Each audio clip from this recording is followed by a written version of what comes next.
Good evening, this is Susan, and this is Susan's Ramblings. The time got away from me today. I was not really, I was concentrating on other things. One of the things I was searching for were different bread recipes because of the flour situation. I have found several, but I'm going to try them before I even suggest them to you. Another thing I've been busy doing today is bean, ham, and veggie soup. This is my own recipe. You know, you can make your soup out of anything and everything as long as you select a protein. Then you select maybe a carbohydrate or a vegetable or something like that. You can make your own soup. This one is one I came up with by combining several recipes together, okay? You know how that is. I had 2 pounds of beans. I soaked them overnight, and I used pinto beans. 1 28-ounce can of diced tomatoes undrained. 1 can, an 8-ounce can of tomato sauce. 1 can of cream-style corn. 1 can of whole kernel corn undrained. 1 onion diced. 2 carrots diced. 1 smoked turkey leg. 2 smoked ham hocks. 2 chicken bouillon cubes. Water to cover all your ingredients. We got parsley to taste, thyme to taste, basil to taste, and minced garlic to taste. Okay, I think it took probably 16 to 20 cups by the time I got done with everything. I'm not too sure. Don't guarantee, don't quote me on that. I didn't measure it. I don't measure when I come to these kind of soups. So, anyway, I soaked my beans overnight with enough water to cover. In the morning, I rinsed them with fresh water, and I covered with fresh water, with more water. I added the rest of my ingredients with enough water to cover it all. I brought it to a boil, covered, cooked until the beans and the meat is done. I removed the meats from the bones and returned to the soup. I ladled it in the hot, sterilized jars, pressure can it for 75 minutes on the pints, 90 minutes for a quart. I've been doing pints, but I still got a lot to go, and I'm quitting for the night, so it's going in the refrigerator for the night. And I have got, too many pints to count. So the rest of it's going in quarts. I'm sorry, and I'm guessing 8 to 10 quarts left. So it was a big, big batch. But it will taste oh so good later on. All right, another thing I wanted to do is go back to basics here. I haven't been doing the basics there for a while. We kind of got sidetracked with everything else. This is a guide to cooking terms and techniques. These may be useful to those who have not cooked much or, have not cooked much. I don't know, I'm getting that,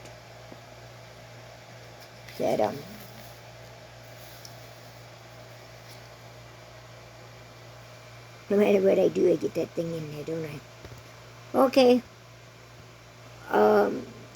Or if you haven't cooked much, and there are some people, I'm sure, that haven't cooked much. They use the convenience foods, and I'm not saying that's bad. I'm not saying it's good.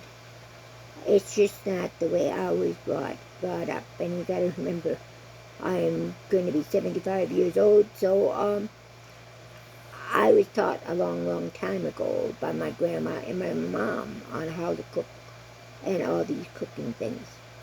Okay, but I've been gradually learning too, and I learn something about the kitchen and about cooking every day. And I'm kind of surprised. I surprised myself. Okay, so we're going to cooking terms and techniques. The first is al dente, and then it says go to page 345. I'm not going to go to that. That means for your pasta. It has a bite to it, yet it's not mushy. Bake, to cook food covered and uncovered using an indirect dry heat of an oven. Usually used to describe the cooking of cakes, other desserts, casseroles, and breads. And see roast.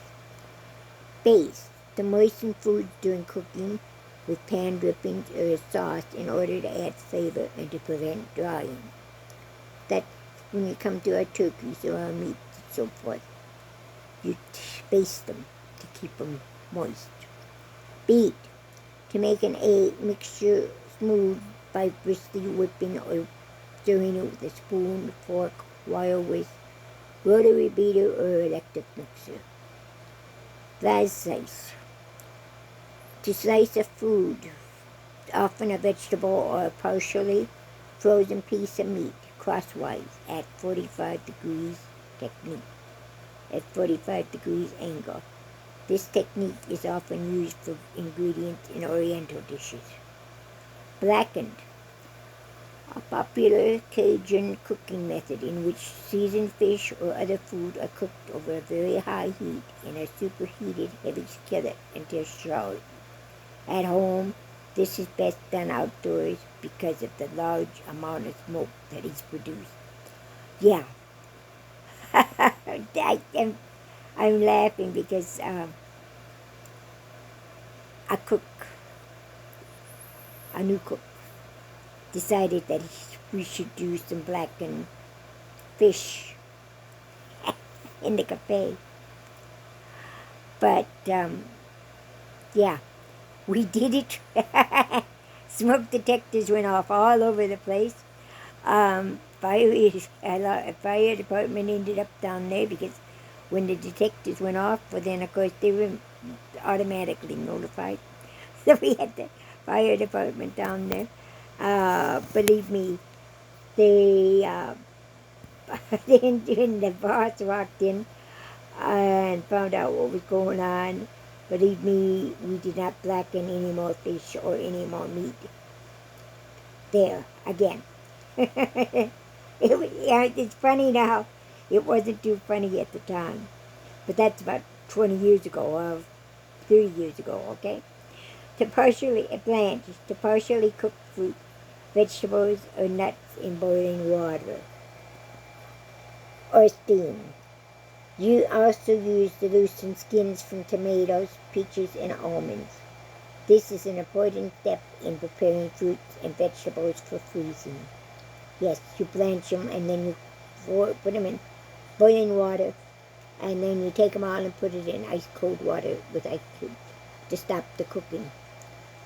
Blend, to combine two or more ingredients until smooth and uniform in texture, flavor, and color. May be done by hand or with an electric blender or mixer. Boil, to cook food in liquid at a temperature that causes bubbles to form in the liquid and rise in a steady pattern, breaking onto the surface. A rolling boil occurs when liquid is boiling so vigorously that the bubbles cannot be stirred down. To parboil is to boil food until it's partially cooked. Vegetables can be parboiled before stir frying. Bouquet garni, I'm hoping I'm saying that right. A bundle of herbs, often tied in a cheesecloth bag, used to flavor soups, stews, stocks, and poaching or liquids. In traditional French cooking, the herbs used are thyme, parsley, and bay leaf. To braise, to cook food slowly in a small amount of liquid in a tightly covered pan on the range top or in the oven. Recommended for less tender cuts of meat. Breading, a coating of crumbs, sometimes seasoned, used on meat, fish, poultry, and vegetables, often made with soft or dry breadcrumbs. I think we've got crumbs coming up here later. Brine, heavily salted water used to pickle or cure vegetables, meats, fish, and seafood.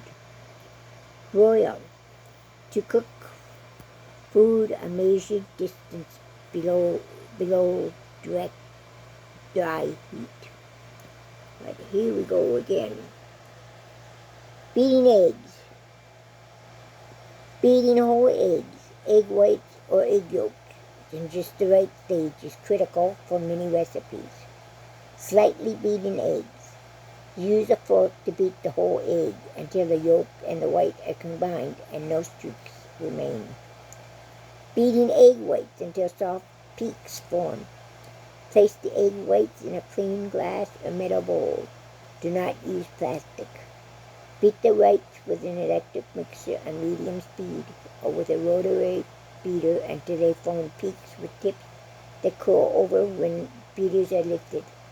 Any speck of fat, oil, or yolk in the bowl will prevent the whites from whipping. Beating egg whites until stiff peaks form. Continue beating the egg whites on high speed until they form peaks with tips that stand straight up when the beaters are lifted. Beating egg yolks. Beating the yolks with an electric mixer on high speed for about 5 minutes or until thick and lemon colored. Next one, we turn it over. Here's my crumb up. Remember we were talking, chop it up, Chop it up, crumbs up somewhere along too. To chop it up, a cube means to cut into uniform pieces, usually 1/2 inches on all sides. Dice means to cut into uniform pieces, usually 1/8 to 1/4 inch on all sides. Minced means chopping a food into tiny, irregular pieces. To brown. Cook foods in a skillet, broiler, or oven in order to develop a rich, desirable color on the outside, add flavor and aroma, and help seal in natural juices. Butterfly. To split foods such as shrimp or steak through the middle without completely separating the halves, then spreading the halves to resemble a butterfly. The food cooks more quickly because twice as much surface is exposed to heat. You can also butterfly your chickens or your ducks. Candied. A food, usually a fruit, nut, or citrus peel that is cooked in a sugar syrup. Carve. To cook or slice cooked meat, poultry, fish, or game into serving-sized pieces. Chill. To cool a food below room temperature in the refrigerator or freezer or over ice. Chop. To cut foods with a knife, a cleaver, or a food processor into smaller pieces and it says see tip above. We already covered that. Coat. To evenly cover food with crumbs, flour, or a batter, often done to meats, fish, and poultry before cooking. Cream. See if I can get it here. Cream. To beat a fat, such as margarine, butter, or shortening, either alone or with sugar, to a light, fluffy consistency. May be done by hand with a wooden spoon or with an electric mixer. This process incorporates air into the fat so the baked products may have a lighter texture and better volume. The crimp is to pinch or press poultry or dough together using your fingers, a fork, or another utensil, usually done for a pie crust. Crisp tender. Term that describes vegetables that are cooked just until tender, but still somewhat crunchy. A fork can be inserted with just a little pressure. Crumb. A fine particle of food that has been broken off a larger piece. Dry bread, cookies, and cracker crumbs can be made into in a blender in a food processor, or by putting the large pieces into a heavy plastic bag and pressing with a rolling pin. How many of you older cooks have done just that? Use the plastic bag and the rolling pin. Crush. To smash a food such as seasonings in your hand or with a mortar or pretzel to release flavors. That's when you have your dried herbs. You should always press them into your finger, crush them into your hand to release the oil. Cube, we already did that one. Curdle, to cause semi-solid pieces of coagulated protein to develop in a dairy product. Can occur when foods such as milk or sour cream are heated too high a temperature, or are combined with an acid fruit such as lemon juice or tomatoes. Cut in, to work a solid fat such as shortening, margarine, or butter into dry ingredients, usually with a pastry blender, or use a fork. A dash, a measure equal to 1/16 teaspoon, can be measured by filling a 1/4 teaspoon measure 1/4. And I've been wondering that lately because a lot of the recipes I've seen says a dash. I knew it was more than a pinch, but I didn't know what a dash actually was. Deep fat fry says deep fry. I don't know if we have that coming up or not. Deglaze, adding a liquid such as water, wine, or broth to a skillet that has been used to cook meat. The liquid is poured into the pan after the meat is removed and is used to help loosen the brown bits in the pan to make a flavorful sauce. Dice, we already covered that. Dip, to immerse food for a short time in a liquid or dry mixture in order to coat, cool, or moisten it. Dissolve, to stir a solid food and a liquid food together to form a mixture in which none of the solid remains. Heat may be needed. See gelatin. Okay, here we go for crumbs. Making crumbs. Crumbs often are used as a coating, a thickener, or binder.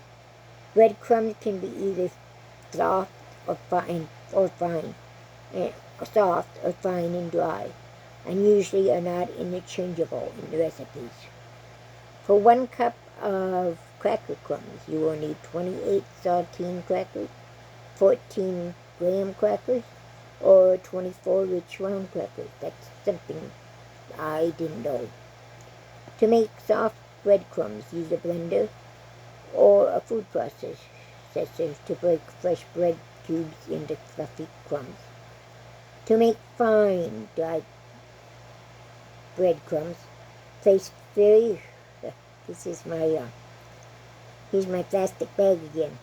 To make fine dry breadcrumbs, place very dry bread in a plastic bag and finely crush it with a rolling pin. You can also buy fine dry breadcrumbs. Stir the open canister in the refrigerator indefinitely. Now we have our many powerful blenders and food processors to make our breadcrumbs, dried breadcrumbs. And so very seldom do you find us making breadcrumbs by using the rolling pin and plastic bag. Drawn, a term referring to a whole fish with or without scales that has had its internal organs removed. Can also refer to melted butter. Dredge, to coat a food either before or after cooking with dry ingredients such as flour, cornmeal, or sugar. Dress, to remove internal organs and heads from fish, poultry, or game, or to toss salad ingredients with salad dressing. To dust, to lightly coat or sprinkle a food with a dry ingredient such as flour or powdered sugar, either before or after cooking. Emulsion, a suspension of two liquids or semi-liquid ingredients such as oil and vinegar that do not naturally dissolve into each other. Entree, I got that one right. A French term that originally referred to the first course of a meal, or to a meal of food served between the soup and meat courses. In the United States, entree refers to the main dish of the meal. Filet, usually refers to a small, boneless piece of meat. Also refers to the process of cutting lean poultry or fish into boneless pieces. Filet mignon is a slice of beef tenderloin. Filet, fillet. All right, there we go. A boneless piece of fish cut lengthwise into the side of the fish, or a boneless piece of poultry breast. I guess we have always said fillet. We fillet it. Yeah, we don't use the second pronunciation, at least not in my area of the United States. Flake, to gently break a food into small, flat pieces. The flute, to make a decorative pattern or impression in food, usually a pie crust. Fold, a method of gently mixing ingredients, usually delicate or whipped ingredients that cannot withstand stirring or beating. To fold, use a rubber spatula to cut down through the mixture. Move across the bottom of the bowl and come back up, folding some of the mixture from the bottom over close to the surface. Fry, to cook food in hot cooking oil or fat, usually until a crisp brown crust forms. To pan fry is to cook food may have a very light spreading or coating in a skillet in a small amount of hot fat or oil. To deep fat fry, or French fry, is to cook a food in enough hot oil, fat, and oil to cover the food until it's cooked. To shallow fry is to cook a food usually breaded or coated with batter in about an inch of hot fat or oil. To oven fry is to cook a food in a hot oven using a small amount of fat so that it has the flavor and the appearance of fried food. Garnish, to add visual appeal to a finished dish. Gibbet, the edible internal organ of poultry, such as liver, heart, and gizzard, may also include the neck and the wingtip. Raisin, a routine used to describe a food that has a glossy coating. A glaze, a thin glossy coating on food. Gluten, an elastic protein present in flour, especially wheat flour, that provides most of the structure of this crust. Grate, to rub food, especially hard cheeses, vegetables, a whole nutmeg or ginger across a grating surface to make very fine pieces. A food processor may also be used. See shred. Grease, to coat a utensil such as a baking pan or skillet with a thin layer of fat or oil. Also refers to fat released from meat and poultry during cooking. Grind, to mechanically cut a food into small pieces, usually with a food grinder or a food processor. Hors d'oeuvre, the French term for small, hot or cold portions of savory food served as an appetizer, often eaten as finger food or served with toothpicks or wooden skewers. Jelly roll, dessert made by spreading a filling, usually jelly, putting ice cream or flavored whipped cream on a sponge cake and rolling it up into a log. When other foods are shaped jelly roll style, this refers to the log shape with the filling inside. Juice, the natural liquid extracted from fruits, vegetables, meats, and poultry. Julienne, to cut the food into like stick about 2 inches long. For easier cutting, first cut the food into slices about 2 inches long and a half, 1/4 inch thick. Stack the slices and cut them lengthwise into strips 1/8 to 1/4 inch wide. Need to work dough with the heels of your hand in a pressing and folding motion until it becomes smooth and elastic, an essential step in developing the gluten in many yeast bread. And tip. Now, a lot of times, instead of kneading by hand, we have the bread machines to do it, or we use the stand mixers to do it. Marble. To gently swirl one food into another, usually done with light and dark batter for cookies, or for cakes, or for cookies. I think we're going to quit right there. We've got a couple more pages to go here.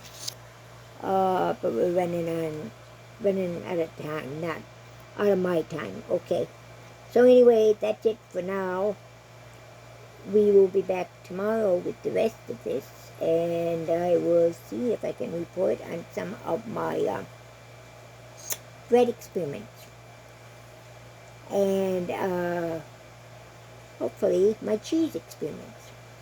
So, have a great day, a great evening, I guess it is now. We'll see you tomorrow. Bye-bye, and God bless.